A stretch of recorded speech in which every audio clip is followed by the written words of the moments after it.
how to maximize your results with as little time as possible. Good news. There's actually a ton of evidence to support that with the right kind of structuring, you can get pretty much all the benefits of a longer workout in a much more condensed. No amount of time spent working out or intensity matters if you can't stick with it. Consistency is the number one thing.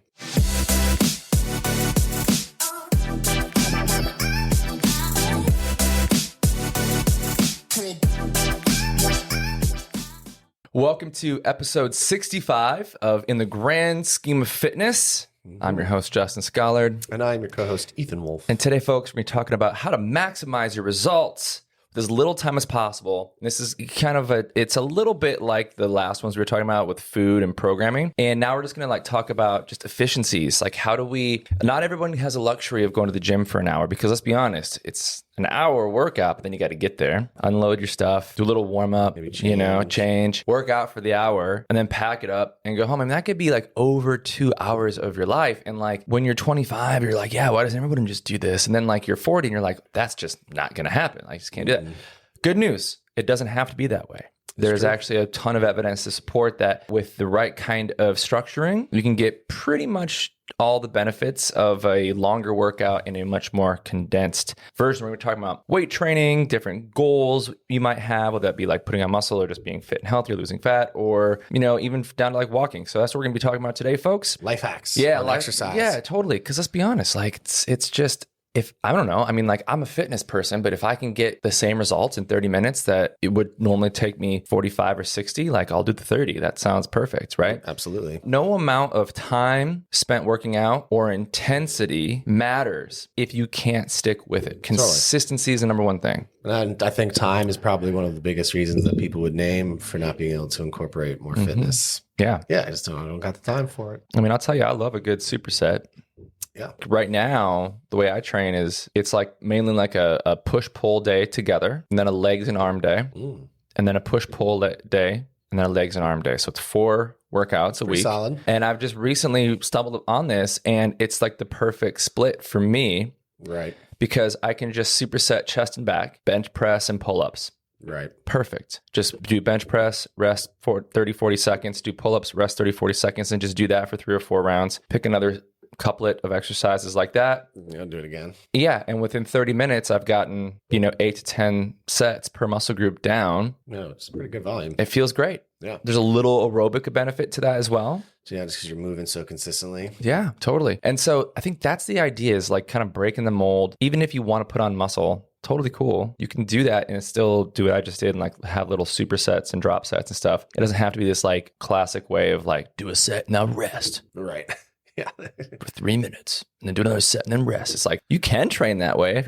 That's fine, but it comes at the cost of just your time. Absolutely. Right. Yeah, it might be the most optimal way to perform for a single deadlift or something, but yeah, there's certain high risk exercises where maybe that makes sense. Yeah, but I think for the most part, it's time and efficiency is just going to be the bait or the ability. It's going to be the grease on the wheels to get people to be consistent, like you said. And I think it goes to say that it all comes down to some structure and intent, and also just really, I think these things take so long and becoming part of a lifestyle. I think it's almost for me getting rid of the mountain of the molehill and just finding a way to just squeak it into your lifestyle and just look the other way and just let time go by with consistency being the situation, you know? And so it's I think it's having a program is probably going to be one of the biggest ones is just knowing what you're going to do, knowing what's ahead. And then that to what you were kind of just saying, that your program has a lot of malleability. And so whether you're just working out in your living room at home, or you're going to a Planet Fitness, or you're working at a home gym, even someone who's had the same home gym set up for a long time and who's been exercising for a long time, even now there's there's these slight tweaks to how I do my exercise. For sure. Makes all this time efficiency happen, makes it more digestible. It's constantly, you ebb and you flow. You're constantly just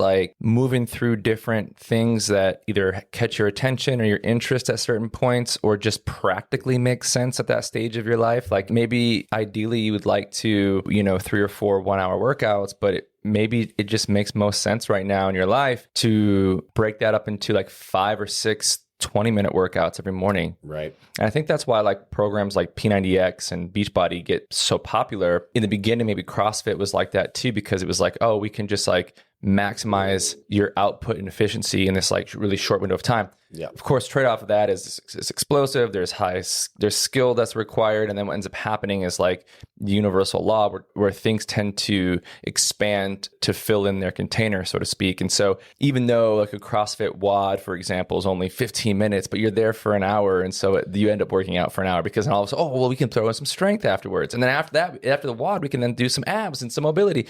See, and it ends up being an hour. So, it's like when you go to these classes or you do these kind of like P90X type programs that sell you on this, quicker thing, it can work, but I'm just a big believer in building the skill set, understanding movements so that you can have that autonomy to build your own programming around. So you're not just beholden on a video series of workouts or a class schedule, because then it's like, well, what if I've run out of these workouts and I get sick of them? Or what if the gym closes down and I can't go anymore? It's like having the autonomy to like build your own domain out with exercise and then understanding how it goes is just going to really just set you up in the long run to like be nimble and consistent ultimately. For sure. So another great hack that we were talking about getting ready for the show is like rest periods. I think the benefit of going to like a class is that your rest is typically timed. Yeah, the structure's there. The structure is there, even if that class ends up being the hour, which we just don't have time to allocate towards anyways. But we can. But I think that like the lesson is if you're working out at home, which a lot of folks are these days, especially, I think the pandemic just really revolutionized home workouts. Absolutely. But one of the traps is lingering between sets. And so if the goal is maximum efficiency and results for the least amount of time, then it stands to reason we better start timing those rests. Yeah. And it's, and so like, there's obviously like a gradient to the rest. The heavier and the more recovery, the longer the rest. So if you want strength endurance, maybe you do 30 seconds to a minute. If you want like hypertrophy, it's like 90 seconds to 2 minutes. And then if it's like really heavy strength training, you could say like 2 to 5 minutes, depending. But ultimately, even at like a 2 or 3 minute rest, I think people would be surprised at how quickly that goes by. And whether you're alone or you have a training partner, just how easy it is to let 3 to 5 minutes happen between a set, just even keeping a good pace. And so it's like, let me tell you, if you actually put 90 seconds on the clock, it ain't long. It is really not long. And so even if you're just doing a singular exercise, like even if you're just doing bench press and honoring a 90-second rest period, it's going to go by pretty quick. And then if you're doing another exercise in there, you're going to be hustling. Like, so if you do a bench press and then you want to do some like quote active rest and you do some type of abdominal exercise while your chest is resting, but your chest truly only gets 90 seconds, you could really only get 45 seconds of downtime where you're doing nothing, which really isn't that long. No. And so all of a sudden there's no time to like check your texts. You're really kind of on the focus. And I think that it applies whether you actually go to the gym or a home gym, because if you have a workout that takes you an hour normally and you have to change and shower and do everything, and that leads to the gym experience being an hour and a half, whereas if you could solidify the workout time to 40 minutes and then have 20 minutes to shower and get out of there, and now your whole gym experience is an hour, and it means it's more, you're able to get to the actual gym or whether it's a home gym. But I think like the timed rest is a very humbling experience. Totally. Because I also find that like, I know for me that because the rest is shorter, my recovery is like my being more challenged, and or the fatigue in my muscle is much more present. Like I tend to go into that second, third, fourth set in a state of fatigue where I'm like, I will not perform as well. Like I'm self-aware versus I think back to when I don't time my rest and I tend to hit my sets feeling pretty good, in a sense. And I think like there's a couple things come to mind just from like a strategy standpoint. So like number one is like, even though studies do show that like shorter rest periods do tend to result in more hypertrophy. Yeah. Because at the end of the day, it's time under tension. Yeah. And demand on the muscle too. It's so if like I'm giving my muscle 3 minutes, I'm kind of catching the downside of that bell curve. Yeah. But if I give it like 90 seconds, it's like I'm like peak in the recovery process. Just cresting it, just opening the door to recovery, and I'm going again, and then I'm doing it again. Yeah, so just the systemic demand, just the overload of the muscle. And so it makes sense then that like your reps per set would decline at that pace. So then a strategy, if like preserving strength is important, then strategy in that scenario where you do time your rest for time efficiency, yet you still want to maintain strength and not just like barely eke out 3 reps in your last set, is reverse pyramiding. So your heaviest, after you do your warm-ups, you start your first set with the heaviest weight. Right. Then you precipitously drop the weight down with each successive set. So if you're doing, let's just say 4 sets for a certain exercise, Right. keep it simple. Let's say like back squats and your max rep, or the way you're going to start this set is for this rep range, let's say it's 150 pounds.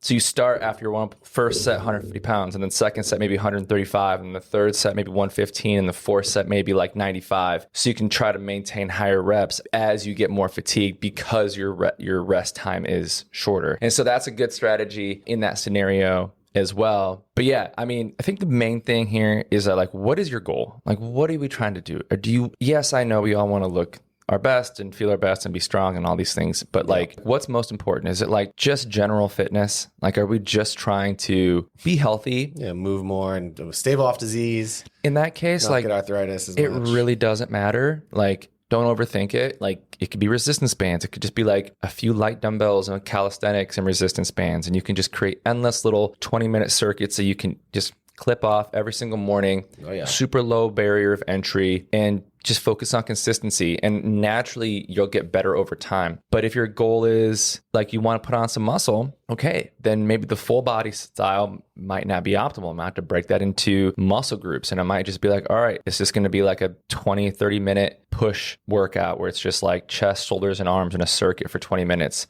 And the next day it could be a pull, and so you have to kind of, I think, decide first and foremost like what your goal is. Yeah. And then you can reverse engineer your plan based around what you have access to, your fitness level, and the realities of your time. Absolutely. Yeah. Absolutely. I mean, I think because like no matter what, again, our best lives are going to be lived if we're moving and just incorporating it in some way.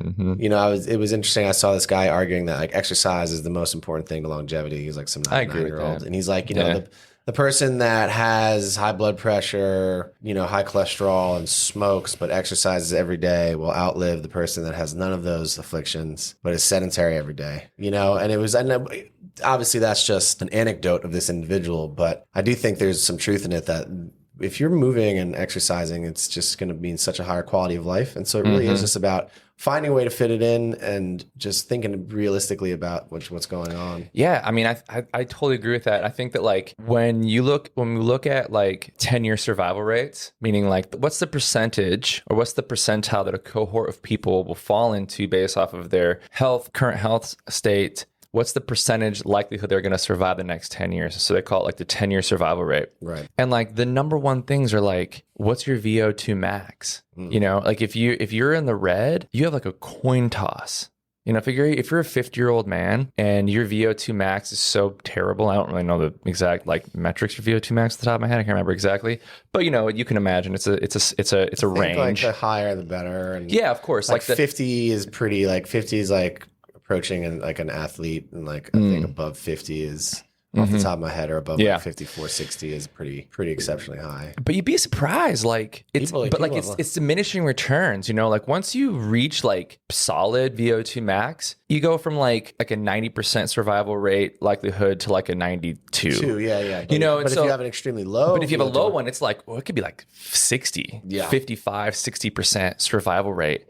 And there's like some easy ways to test it, like like how far you can walk, or how quickly you can walk a mile, or how far you can get at a certain pace in 20 minutes. With heart rates too. It's like you can just like get like a stationary step, or just use a step and a staircase and like go up and down the step 100 times each side. Right. And you put in how long that took you, and then you measure your heart rate, and then you like measure it again after like a recovery period. Yeah. It's worth checking out. You can just Google like how to test VO2 max, but it's worth kind of just seeing what cohort you fall into. If you train even with just weights, this is like one of my premises of like why I'm not huge into doing a ton of cardio specifically, because like I do supersets and I do circuit weights, and like my heart rate is probably never above like 110, let's be honest. Yeah. But like surprisingly that doesn't seem to have as big of an impact in your long-term health that you would think. Like people are so obsessed with like high intense cardio because they think that they need this like crazy high heart rate, zone 3 for this like extended period of time in order to like, but like what we're trying to say here is that like the fitter you get, the harder it is to get more fit, because it's just like such diminishing returns, and B, like it's such a precipitous like amount of improvement that happens the Right. fitter you get. So as long as you're just like training relatively consistently, even if it's just weight training, you're not even doing a ton of like cardio, like boot camps or HIIT or running, you'd be surprised at how well you can maintain a really solid VO2 max that then, bringing this back full circle, just increases your 10-year survival rate, which is a huge health marker. 100%. Versus somebody who doesn't drink, doesn't smoke, but is just like morbidly obese and doesn't exercise. It's like, I would bet money on the person who drinks and smokes but trains. Yeah, I mean, I think even somebody who's not morbidly obese, I think that like just, there was, I saw that recently, like an x-ray of a cross section of a 40-year-old triathlete. Oh yeah. That's 70-year-old man and a 70-year-old triathlete. And basically, it's like the 70-year-old man had tremendous amount of fat, very minimal muscle mass, very thin bone of the femur. And then the two triathlete images were almost identical. And, the whole idea was like, if these two 70-year-olds fell, which one's more likely to break a bone? Which one's more likely to catch themselves from a fall? Have the strength in their legs to decelerate their body? And the amount of muscle tissue on them. Yeah, if they had to have surgery. To survive a surgery. Or to survive a disease or an illness or Right. anything. So, I think, it's just the fish. And there's things, I think in general, there's like an intensity trade-off for time efficiency that it kind of happens that will allow for most results in most avenues without getting too specific or niche or goal oriented. Meaning that whether you're doing walking, a boot camp, you're doing straight bodybuilding, or even powerlifting, that if you kind of play your cards right, there's a way to kind of shorten the time, and at the exchange of that is some intensity. And then obviously you're going to have to like break protocol if you're getting really specific. Like if you really want to be a true power lifter, you're going to have to kind of let this efficiency game go out the window and just do what you got to do. Yeah. With the long And that's rest. like But super goal specific. That's very goal specific and very niche. But for the most part, any avenue you choose, if you just kind of like put the gas on a little bit more and are willing to be a little more uncomfortable in one way or another, you'll be able to probably get the same results with a minimal margin of loss as long as you're willing to go there with it. Yeah, I think it's just it's like the stimulus fatigue ratio. Yeah. Like strength fatigue / stimulus fatigue ratio, where it's like, you could get probably 100 repetitions of a couple of like 2 or 3 exercises within 10 minutes if you just like cranked a circuit, but you're just not gonna be able to go that heavy and you're gonna be gassed, and that's okay. Yeah. Like if you're like, I got 10 minutes, I'm just gonna do like as many rounds as possible of 15 jump squats and 15 push-ups in 10 minutes. You'll be gassed. Oh yeah. You're gonna be gassed, and by the end of that 10 minutes, you're probably gonna barely, you won't even be able to finish. You'll be doing like sets of 5 and then having to rest, Especially on huffing and push-ups, puffing. yeah. But you're fatiguing because of like the cardiovascular aspect of it, which is, again, for general health and fitness, wonderful. If that's all you ever did was just some version of that, you are light years beyond most people. Yep. But for those who maybe are willing to stretch that out to 30 minutes, slow things down, that means that you have a little bit more time to recover now. And that means the stimulus to fatigue ratio is a little bit more on the stimulus side and not so much the fatigue side, which means you could probably go a little heavier. You could focus, you could take a solid minute break in between each set and still get a good amount of volume in. Oh yeah. But be able to like load up the weights a little bit more to build some more recomposition, more aesthetics. And then you could go like a full hour where it's like, okay, I'm not going to circuit anything. It's all stimulus and there's no fatigue. And I'm going to do a set of a bench press or a back squat or whatever. And I'm going to rest a full ass 2.5 minutes for my next one. So you just kind of figure like where you fall on that spectrum and like what your goals are and what's realistic for your life right now. And understand that like nothing matters if we can't be consistent. And so if like, even if where I'm at right now, if that just meant I got 10 minutes every day because maybe I got like 2 young kids at home and dogs to walk and I work a full-time job and wife's out of the house as well. And and like literally I got 10 minutes. It's okay. Just do that then. Just like bang it's it out. fine. Yeah. Because when the dust settles and 1, 2, 5 years from now, you could pick it up wherever you want. You'll be right. You'll be ready to roll because at least you kept a toehold on and just did little 10 or 15 minute things when you could, versus where so many people fall into this trap of being like, well, I couldn't find any time for my workout routine. So I just stopped doing it. Yeah. It's like, well, okay, but What does that mean? Yeah, exactly. What does that mean exactly? Where's that going to be? Where's it going to land you in 5 years? You're going to, had you just done the 10 or 15 minutes a few times a week, you would have maintained a base level of fitness that would have made when that dust inevitably settles and your life inevitably moves to the next chapter and you're not so busy anymore, you could pick it back up again right where you left off, basically. And just be that much more fit because of it, Yeah. So anything's better than nothing is the real takeaway, I think. I think, yeah, it's truly just get it, find a way to get it in, find ways to make it efficient. Like drop sets. Drop set being you do a weight, and then as you fatigue, you do a slightly less weight of the same exact exercise, and you do it immediately. Like cables are great for it, but dumbbells. Drop sets are really effective, and they don't take a lot of time. Again, they're really intense if you do them right. Yeah.